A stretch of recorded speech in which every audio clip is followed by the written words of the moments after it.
Hey Instagram family, welcome to Sergeant Dorsey Speaks on IGTV.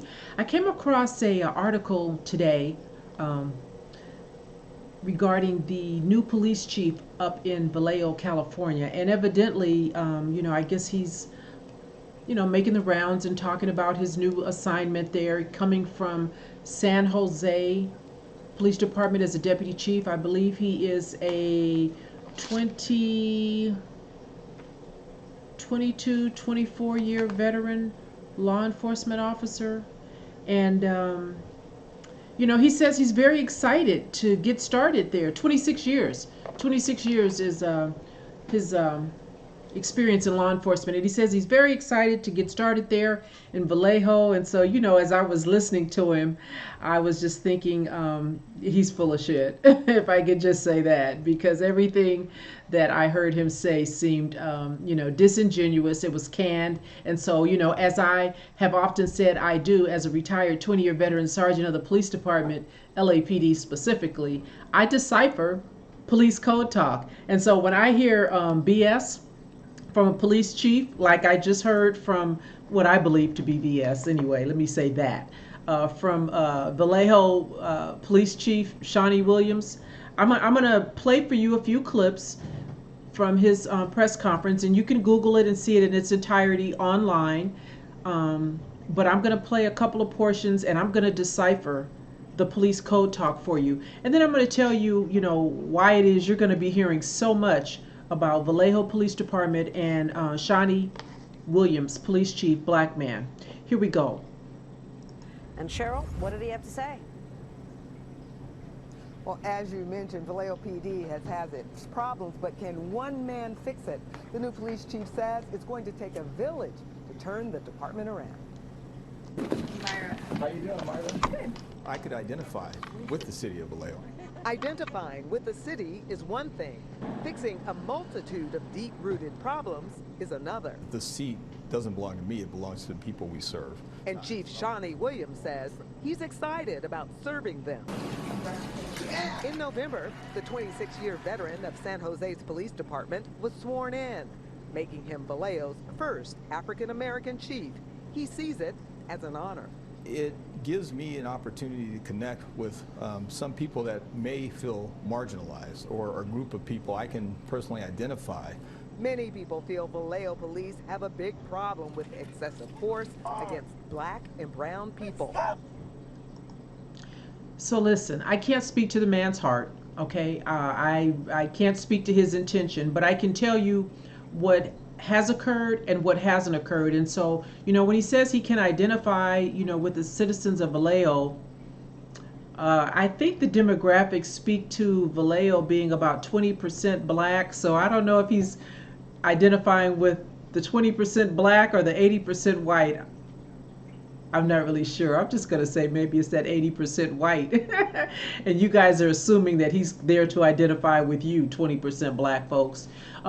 He says it's going to take a village. Okay, well, really, no, it just takes the city manager, Greg Nyhoff, I believe is his name, because the police chief serves at the pleasure of the city manager. Now, I mentioned him once before in a prior IGTV broadcast where I talked about, the city manager being an elected official. I now know that he's not elected. He's actually appointed by elected officials, the city council. And listen, you can look at my other video and you can see where the city manager was asked about some of the residents, black folks, not having confidence and not feeling safe around Vallejo Police Department officers. And he just kind of looked like a deer in headlights when he was asked that question by an investigative reporter there, who has found that in the city of Vallejo, they are leading Northern California per capita with officer-involved shootings, deadly uses of force. He doesn't understand, the city manager, why some people might fear the police, and he really didn't have a response. And so I'm not convinced personally, family, that this city manager brought Shawny Williams in to really make things right, to do something about what we're calling the fatal 14.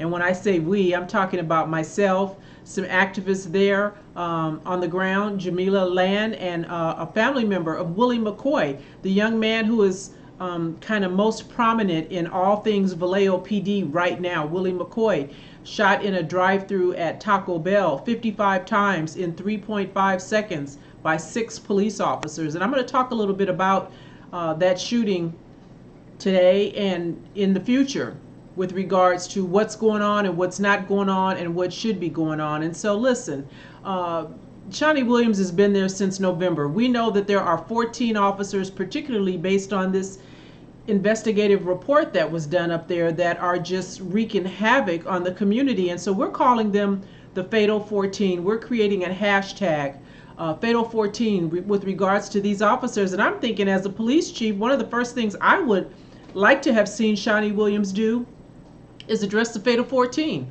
Why are these 14 officers who've been involved in, I think it's over 200 uses of force, why are they still on the street? Why are they not in the station as you do your, due process administrative mumbo jumbo, right? I know that there's steps that have to be taken, but why are they on patrol?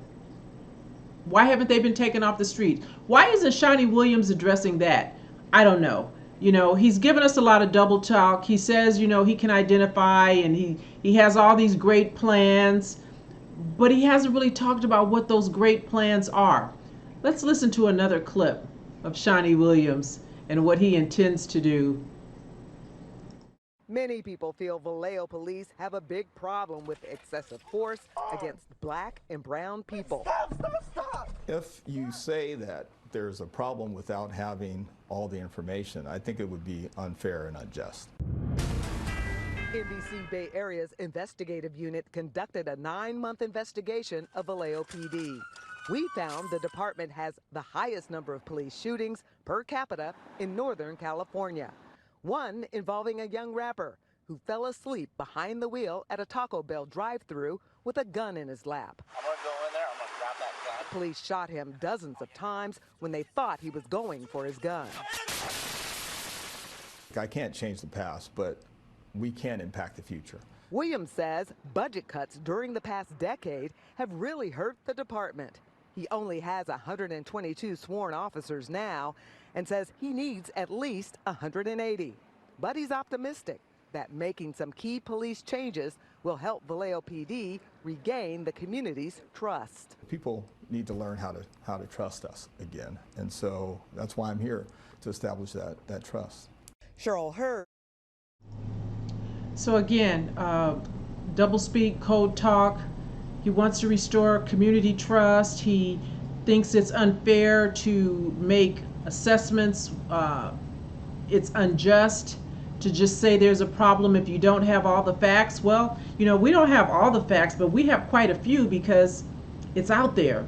200 shootings, 14 officers. We know that Willie McCoy was having some sort of a medical situation. He was passed out. Officers spent an inordinate amount of time around his vehicle talking loudly, and it wasn't loud enough to arouse him. They didn't take a position of cover and concealment, having seen him with a gun in his lap, thinking, well, if he comes to, we don't want him shooting at us. Let's get back and give direction from there. They stood outside of his car. They came up with a plan. They talked about what they would do in terms of shooting him if he did reach for the gun, and that's exactly what they did. Now, I don't know if he reached for the gun or not, but what we do know is that they fired 55 shots at Willie McCoy, 6 officers. And let me tell you about one of those officers. One of the officers is the twin brother of David McLaughlin. You'll hear that name quite a bit, David McLaughlin. You saw him on a prior video where he had stopped a young man who was on a motorcycle in a driveway. And David McLaughlin was so excited about the person who was recording him from the front steps that he holstered his weapon that he was pointing at the guy on the motorcycle because he feared the guy on the motorcycle. And that's, what all police officers do when they stop a motorist. They pull their gun out and point it at him, right? So he's so fearful of this motorist, but then he realizes, oh shoot, somebody's videotaping me and I want them to stop. So he holsters his gun, turns his back on the guy on the motorcycle, and then goes and deals with the person on the front porch who turned out to be Adrian Burrell. Well, let me back up. The guy on the motorcycle, that too is a cousin of Willie McCoy. That family is being targeted and retaliated against for their position on the fatal shooting of their family member. This young man was ultimately given a ticket for something. Adrian Burrell, the one who was recording the incident, wound up going to jail for interfering. I think he was charged with maybe even assaulting David McLaughlin. Well, David McLaughlin is the twin brother of Ryan McLaughlin. Ryan McLaughlin is one of the officers who actually was in the melee, if you will, with Willie McCoy. He is one of the 6 officers who was on scene. He is one of the officers who fired in total 55 bullets in 3.5 seconds at Willie McCoy. And so listen, this family has told me that they have shown up at community meetings. Some of those same officers show up to intimidate the family when they speak out at these community meetings. Family believes that, of course, when they do go to city council meetings, that officers are there to take down the license plate numbers of the cars that are in attendance and figure out which ones are family members of McCoy, if they don't already know, because they stand up and speak and identify themselves in a public setting. This family is absolutely being retaliated against, and there are officers who should be dealt with, and I'm wondering, what is Shawny Williams doing, sir? What are you doing about them? Have you reached out to the family of Willie McCoy, Shawny? Because I talked to David Harrison, another cousin, and he said you haven't reached out to the family.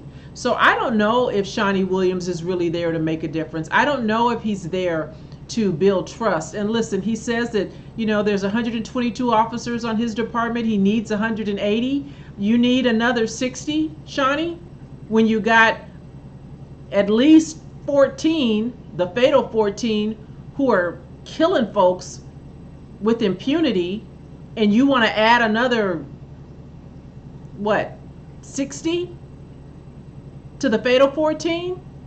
It just doesn't make sense to me. It doesn't ring true. And again, they have the highest number of shootings on the Vallejo Police Department per capita in Northern California. It sounds like a recipe for disaster. It sounds like business as usual. It sounds like, let me show you a black face to calm down the natives. I'm not convinced. I'm not believing it. I'm not buying it. And you are going to hear much more from me in the days and weeks to come regarding Vallejo Police Department and their failure to do what's right by the family of Willie McCoy. Willie McCoy's family is not going to be quiet, and now that I am in connection with them, I am not going to be quiet. So I will keep you posted, and until next time, family, be good and be safe.